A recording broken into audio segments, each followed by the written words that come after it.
اب یہاں جو بات میں چاہتا ہوں کہ آپ پر واضح ہو جائے، اس حدیث میں دونوں چیزوں کو پیرلل لایا گیا، من قام رمضان من صام رمضان، پیرلل، بالکل متوازی، ہم وزن اعتبار سے، من صام رمضان ایمانا واحتسابا غفر له ما تقدم من ذنبه، من قام رمضان ایمانا واحتسابا غفر له ما تقدم من ذنبه۔ اب سوال پیدا ہوتا ہے قیام اللیل سے مراد کیا ہے؟ یہاں پہ میں تراویح کا جو پس منظر ہے وہ بیان کر دینا چاہتا ہوں۔ دیکھیے، جیسا کہ ہم نے خطبے میں بھی دیکھ لیا، اللہ نے قیام اللیل جو ہے اسے فرض نہیں ٹھہرایا، تطوعا، قرآن مجید میں بھی اس کا کوئی ذکر نہیں، احادیث میں اس کی تشویق و ترغیب پوری موجود ہے، ایک اور حدیث بھی ہم بعد میں پڑھیں گے اس پر۔ اس کا پس منظر کیا تھا کہ اس کو چھوڑ دیا گیا۔ اب ظاہر بات ہے مسلمانوں میں کمزور بھی ہیں، مسلمانوں میں وہ مزدوری کرنے والے بھی ہیں، روزہ تو فرض ہے ان پر، چاہے مئی کا مہینہ ہے اور گندم کاٹنی ہے، روزہ تو پھر بھی رکھنا ہوگا، یہ سب کچھ ہے، لیکن یہ کہ رات کو پھر کھڑے رہنا ان کے لیے، جاگنا ممکن نہیں ہے، لہذا ان کے اوپر یہ چیز فرض نہیں۔ حضور نے تراویح کی نماز یا قیام اللیل نہ اسے فرض قرار دیا، نہ اس کے بعد جماعت کوئی اہتمام کیا مستقل، صرف 3 راتیں آپ نے جماعت کروائی ہے، اس میں 8 رکعتیں آپ نے پڑھی ہیں کہ جو آپ کا معمول تھا تہجد کا وہ پڑھی، اور تہجد کے وقت ہی جماعت کرائی ہے۔ یہ ہے وہ حدیث۔ اس کے علاوہ کسی نماز تراویح جو ہے جو ہم پڑھتے ہیں 20 رکعتیں عشاء کے ساتھ متصل، اس کا کوئی ذکر نہ دور نبوی میں ہے نہ دور صدیق اکبر میں ہے۔ یہ دور حضرت عمر کی خلافت میں ہوا ہے، اور ہم نہیں کہہ سکتے کتنے سال کے بعد ہوا ہے۔ حضرت عمر رضی اللہ تعالیٰ عنہ کی خلافت کا دور جو ہے وہ تو 10 برس ہے، ہو سکتا ہے 5 برس کے بعد ہوا ہو، 6 برس کے بعد ہوا ہو، 12 ہوا ہے ان کے عہد میں۔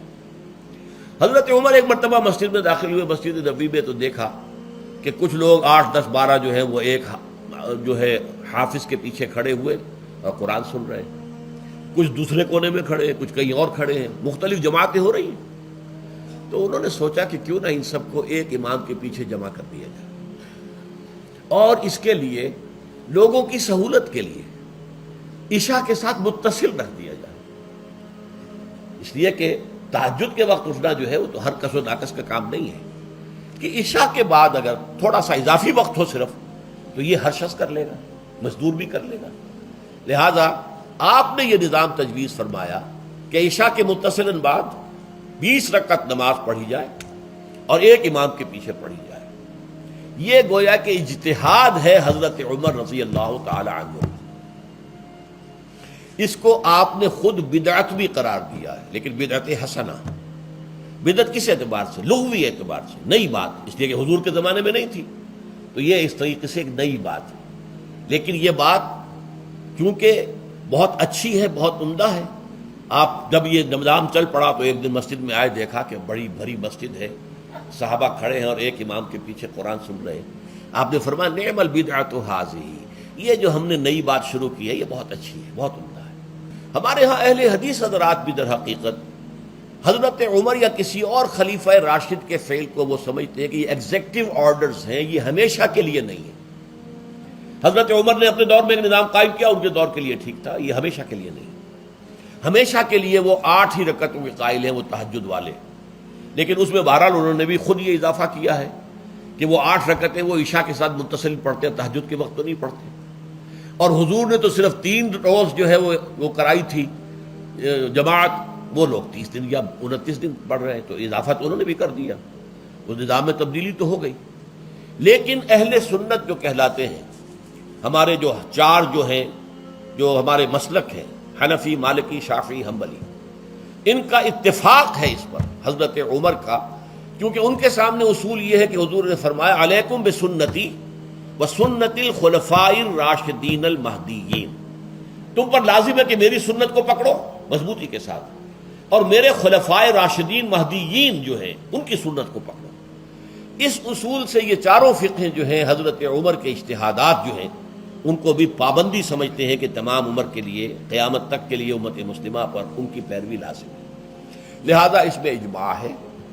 اور یہاں تک کہ یہ سب سے آخری جو اس میں مسلک پیدا ہوا ہے زمانی اعتبار سے، سب سے پہلے مسلک جو ہے حنفی پیدا ہوا ہے، پھر مالکی پیدا ہوا ہے، پھر شافعی پیدا ہوا ہے، اور پھر حنبلی آخری ہے۔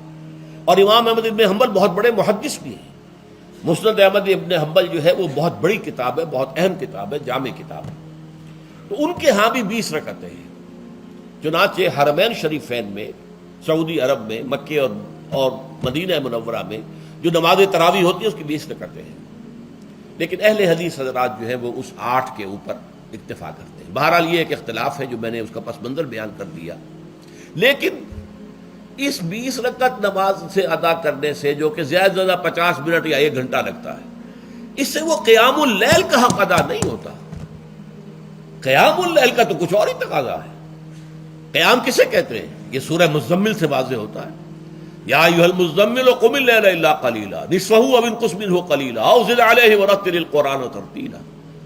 آدھی رات یا آدھی رات سے کچھ کم، یعنی تہائی رات، یا آدھی رات سے کچھ زائد، 2 تہائی رات، یہ ہے قیام اللیل۔ چنانچہ سورہ مزمل ہی کی آخری آیت جو دوسرا رکوع مشتمل ہے جس پر، اس میں صاف کہہ دیا گیا ان ربک یعلم انک تقوم ادنی من ثلثی اللیل ونصفہ وثلثہ وطائفۃ من الذین معک۔ اے اللہ کے نبی، اللہ خوب واقف ہے کہ آپ بھی اور آپ کے ساتھ ایک جماعت بھی رات کو کھڑی رہتی ہے، 2 تہائی رات یا آدھی رات یا 1 تہائی رات۔ تو یہ سارا معاملہ جو ہے قیام اللیل کا، گویا کہ کم سے کم 1 تہائی رات پر اس کا اطلاق ہو سکے گا، یہ نہیں کہ 1 گھنٹے۔